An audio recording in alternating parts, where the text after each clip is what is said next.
செம்மூரில் உள்ள சோங்ஹுவா சீன தேசிய வகை பள்ளிக்கூடத்தில் நடைபெற்ற பழங்கள் உண்ணும் திருவிழாவில் பிரதமர் டத்தோஸ்ரீ அன்வார் இப்ராஹிம் கலந்து கொண்டார். அந்த பள்ளிக்கூடத்தில் LED திரைகள் வாங்குவதற்கு 72,000 ரிங்கிட் நன்கொடையாக வழங்குவதாக பிரதமர் அறிவித்தார். டத்தோஸ்ரீ அமர் ஜைட் ஹமிடி அம்னோவின் தலைவராக இருக்கும் வரை அம்னோவுடன் இணைந்து ஒருபோதும் செயல்பட மாட்டோம் என்று பாஸ் கட்சியின் துணைத் தலைவர் டத்தோஸ்ரீ துவான் இப்ராஹிம் துவான் மான் கூறினார். கோலகாங்சார் நாடாளுமன்ற தொகுதியில் இடைத்தேர்தல் வந்தால் அம்னோ நிச்சயம் அத்தொகுதியில் போட்டியிடும் என்று அக்கட்சியின் தேசிய தலைவர் டத்தோஸ்ரீ அமர் ஜைட் ஹமிடி தெரிவித்தார்.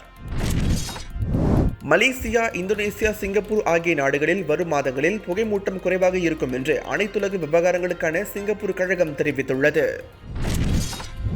விழுப்புரம் மாவட்டம் விக்கிரவாண்டி சட்டப்பேரவை தொகுதி இடைத்தேர்தலையொட்டி கடந்த 20 நாட்களுக்கு மேலாக நடைபெற்று வந்த தேர்தல் பிரச்சாரம் நேற்று திங்கட்கிழமை மாலை 6 மணியுடன் நிறைவடைந்தது.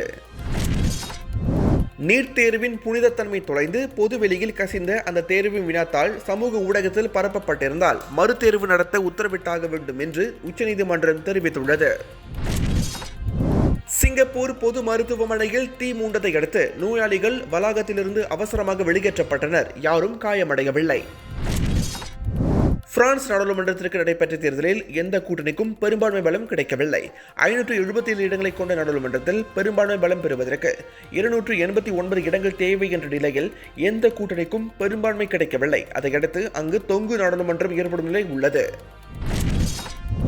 கிரீஸ் வாரத்துக்கு 6 நாட்கள் வேலை செய்வதை வழக்கத்துக்கு கொண்டு வருகிறது. மக்கள் தொகை குறைந்து வருவதால் அங்கு ஆள் பற்றாக்குறையும் நிலவுகிறது. அதை சமாளிக்க அந்த நாடு இந்த முடிவை எடுத்துள்ளது.